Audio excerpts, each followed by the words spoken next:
ఈ స్టోరీ జరిగింది యుఎస్ఏలో. పీటర్ ఇంకా తన వైఫ్ ఇద్దరు ఒక విలేజ్కి కొత్తగా వచ్చారు. పీటర్ ఆఫీస్కి వెళ్ళిపోవడంతో తన వైఫ్ ఊరంతా తిరిగి చూద్దాం అనుకుంది.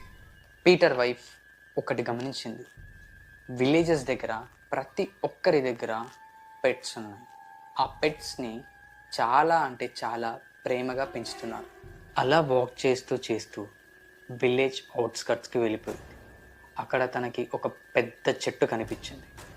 దూరం నుంచి గమనిస్తూ కొంచెం చెట్టు దగ్గరలోకి వెళ్ళింది. అక్కడ విలేజెస్ కనిపించడంతో ఒక చెట్టు పక్కన దాక్కుని వాళ్ళు ఏం చేస్తున్నారో చూస్తుంది. విలేజెస్ చెట్టుతో ఇలా అంటున్నారు, ఈ పెట్స్ మా పిల్లల కంటే ఎక్కువ, నీకు బలి ఇచ్చేస్తున్నాము తీసుకో అని అంటున్నారు. అనుకుని కళ్ళు మూసుకొని ఏదో మొక్కుకొని ఆ పెట్లని చంపేస్తున్నారు. నెక్స్ట్ డే ఎవరైతే చంపారో వాళ్ళ ఇంటి ముందు కొత్త కార్లు, చాలా కాస్ట్లీ అయిన ఫర్నిచర్ చూసింది. అదే రోజు పీటర్ వైఫ్ మార్కెట్ నుంచి ఒక కుక్క